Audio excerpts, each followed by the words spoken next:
Bonjour, pasteur Wanakaija Routine, responsable de l'église évangélique numérique de Philadelphie. Autrefois, c'était une église physique. Maintenant, nous sommes passés du physique au numérique. Il est exactement 5h01 du matin. Et ce matin, en méditant là, parce que moi je me lève à 4h du matin, et le Seigneur a attiré mon attention sur un sujet vraiment particulier mais spécial. Et j'aimerais ce matin traiter quelques mots avec vous pour bien commencer la journée. C'est de revenir vraiment au point de départ de la vie chrétienne.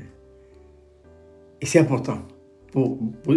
Parfois, c'est pas mauvais de reculer pour mieux sauter. Voilà. Mais pour d'autres aussi, c'est de prendre un nouveau départ. C'est quoi? C'est la nouvelle naissance. C'est la nouvelle naissance. Voilà. Lorsqu'un enfant naît dans un foyer, c'est la joie du père et de la mère. Hein. Oui, ils ont un enfant à eux. Ils ont des noms, ils ont tout ça là. Et la nouvelle naissance dans la vie d'un homme et d'une femme, c'est le plus beau jour de sa vie. La nouvelle naissance doit nous apporter un supplément de joie. Jésus dira, il y a beaucoup de plus de joie dans le ciel pour un seul pécheur qui se repent par rapport aux 99 justes qui n'ont pas besoin de repentance. La nouvelle naissance. Et le texte de base, il y a beaucoup de textes dans la parole. Le Seigneur m'a mis ce matin dans mon cœur. C'est cet entretien de Jésus avec Nicodème. Oh, il est bien. C'est un docteur en théologie. Il avait une bonne moralité, pas de souci. Il a une bonne vie. Il n'y a pas de problème avec son entourage. Oui, mais le problème, il n'est pas né de nouveau. Ah là là. Tu peux avoir une bonne vie, une bonne relation humaine, un bon entourage, une vie professionnelle normale, tu gagnes bien ta vie, ah oui, tout ça, un beau compte en banque, bien des amis. Mais si tu n'es pas né de nouveau, tout ça, là, ça n'a aucune valeur. Ce qui donne la valeur de tout ce que nous avons et possédons, c'est quoi? La nouvelle naissance. Alors Jésus dit à Nicodème, c'est Jean chapitre 3, verset 3. En vérité, je te le dis. Jésus dit quoi? Si un homme ne naît de nouveau, il ne peut voir le royaume. Par la nouvelle naissance, nous voyons un autre royaume. Nous passons d'un royaume à l'autre. Nous passons du royaume des ténèbres à la justice. Au royaume de Dieu. Ah oui. Parce que si on n'est pas né de nouveau, on reste et on restera toujours. Jusqu'à la fin de notre vie, dans un autre royaume. C'est le royaume satanique. C'est le royaume ténébreux. Mais je vais l'expliquer. Et j'aurai le temps encore de décortiquer dans mes autres vidéos l'importance de la nouvelle naissance. Il y a des étapes. Je disais hier à un jeune qui est venu discuter avec moi, un jeune couple.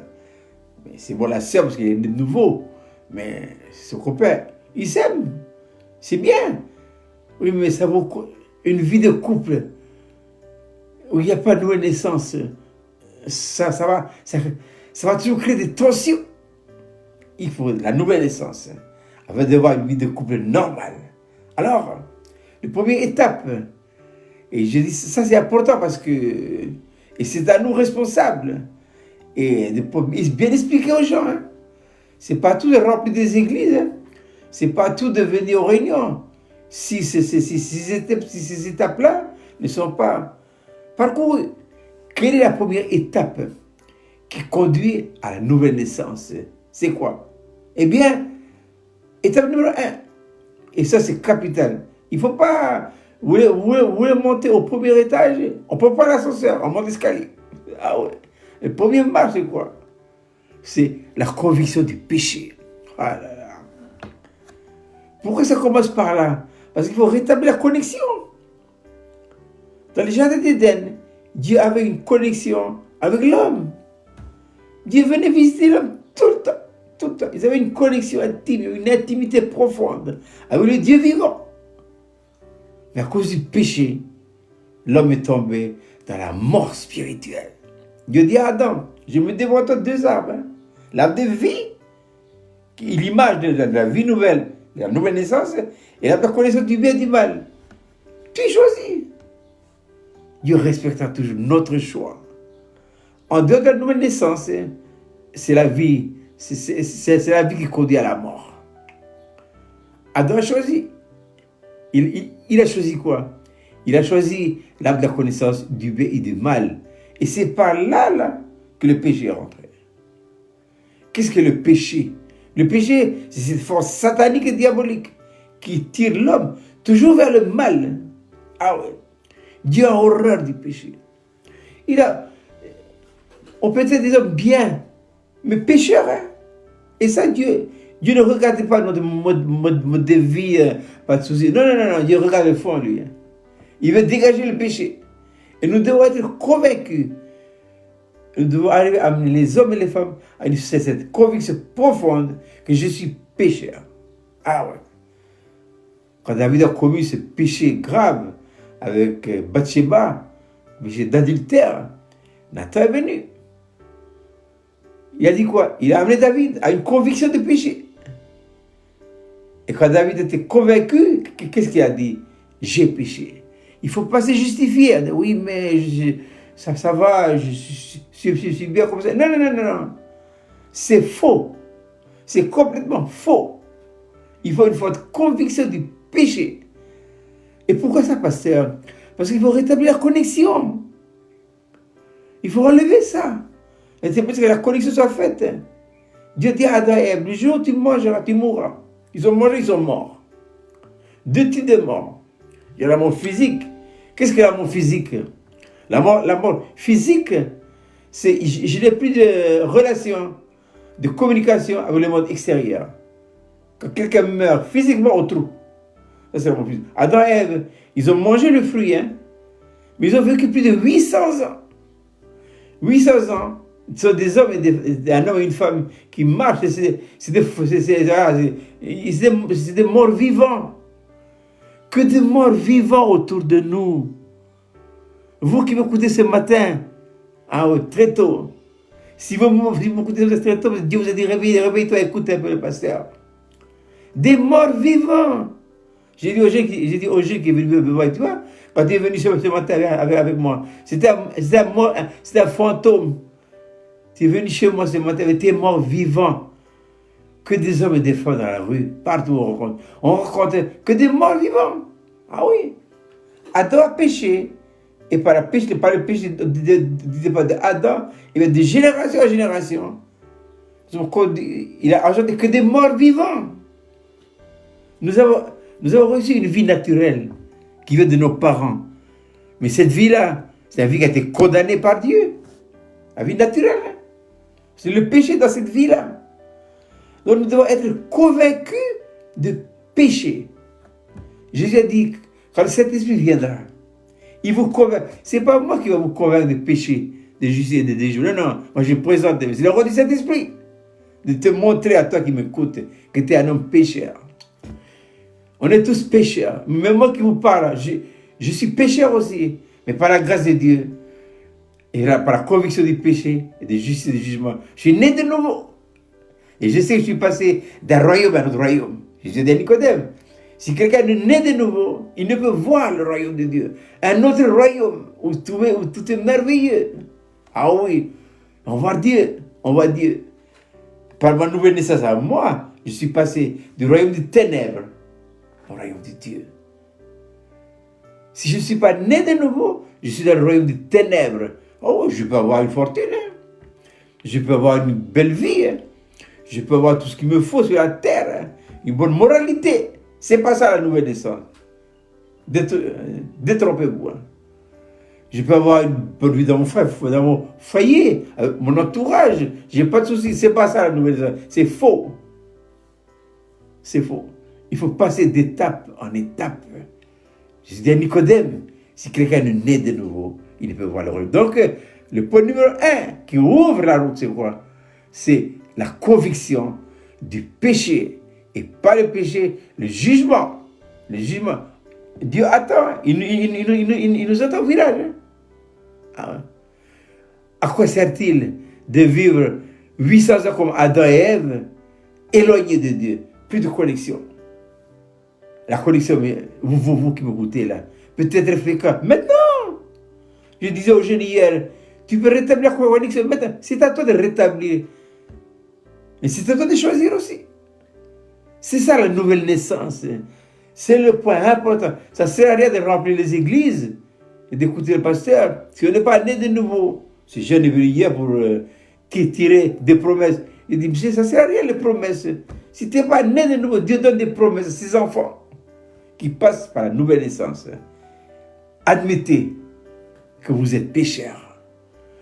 Ensuite, si je suis convaincu que je suis pécheur et que je vis loin de Dieu, très loin de Dieu, et le sort final qui est un pécheur, c'est la mort éternelle, c'est la géhenne, très loin de Dieu, avec les démons. Ah, ça c'est clair et net. Hein?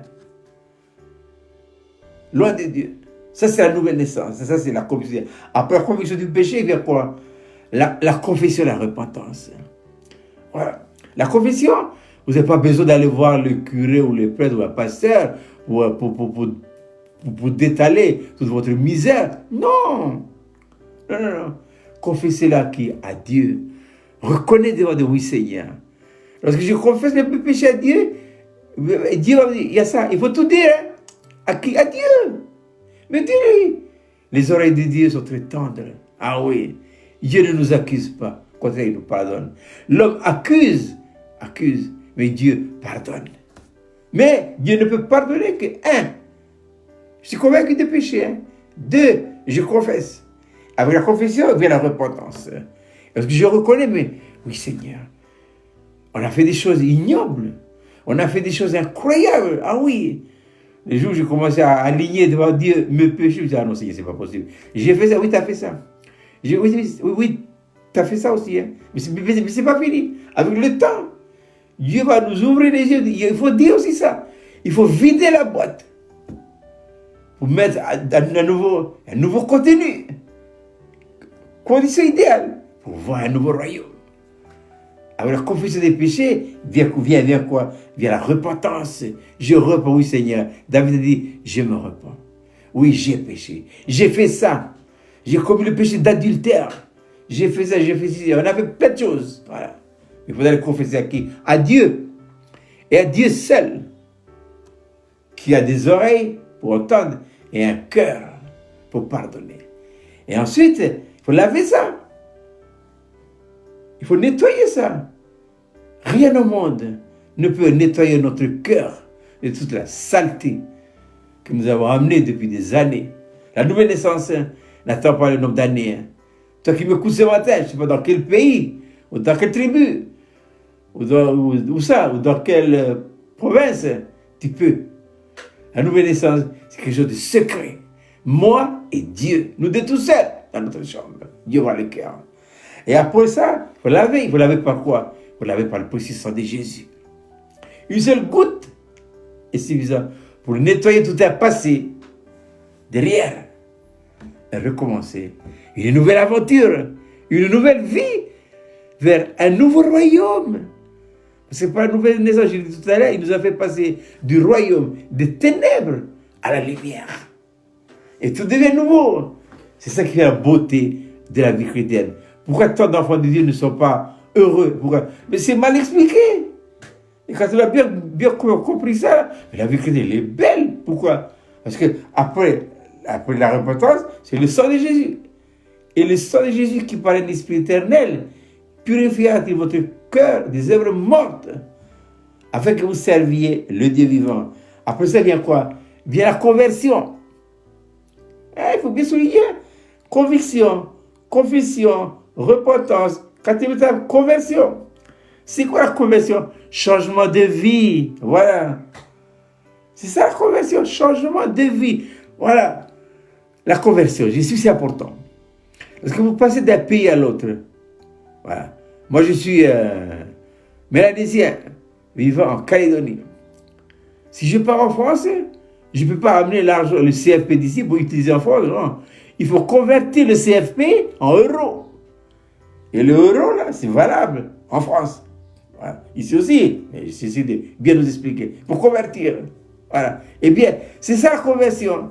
La conversion, c'est je change de vie pour prendre une autre vie afin d'utiliser cette vie-là dans un nouveau royaume.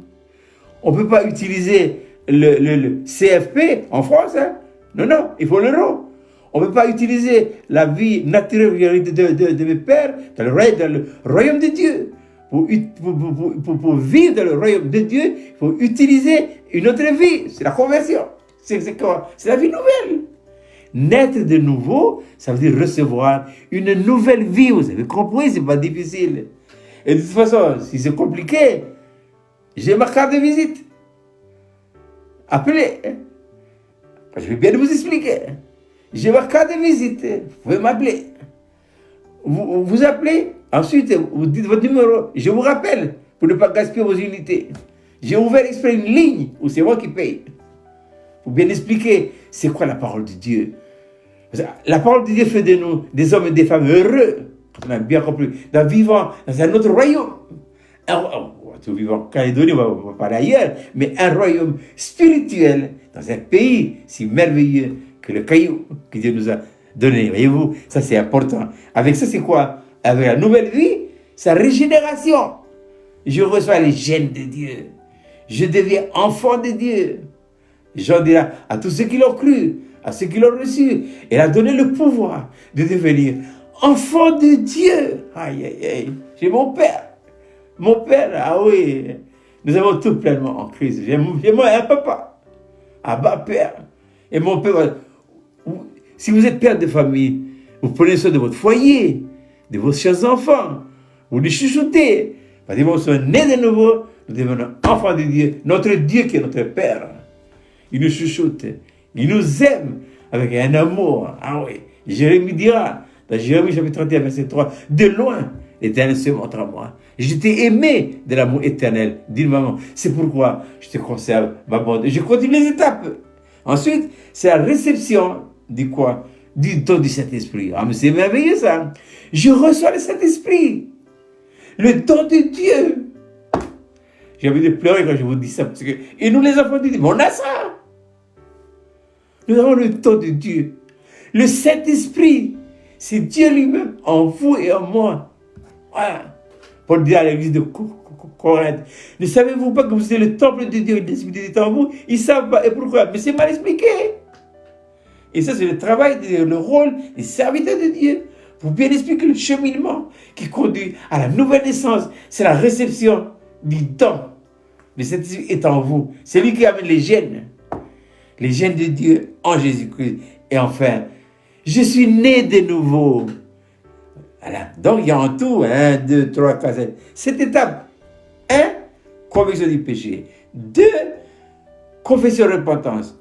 3, l'application du sang pour le pardon. 4, la régénération. Je reçois le gène de Dieu. 5, la réception du Saint-Esprit. Et 7, enfin, je suis né dans une autre famille. Et par la nouvelle naissance, nous avons des frères et des sœurs dans le monde entier. Vous allez à Lifou, vous avez la famille là-bas. Vous allez à Ouvert, vous avez la famille là-bas. Vous allez à Belek, vous avez la famille là-bas. Vous allez en France, vous avez la famille en France. Vous allez où? En Russie, vous avez la famille là-bas. Vous allez au Vietnam, vous avez la famille. Partout où vous allez, il y a des enfants de Dieu. Notre foyer, notre famille s'élargit. Une famille spirituelle. Voilà. Voilà, en gros, mais j'aurai le temps de décortiquer tout ça là. Qu'est-ce que c'est que la nouvelle naissance? Jésus a dit Nicodème, si en vérité, c'est Dieu qui dit, je te le dis, Nicodème, si quelqu'un est né de nouveau, il ne peut voir un autre royaume. Vivant en Calédonie, d'une manière spirituelle, dans un royaume éternel, un royaume de lumière. Allez, que le Seigneur bénisse sa parole, et je vous souhaite de passer une agréable journée dans un royaume nouveau. À bientôt pour une prochaine vidéo.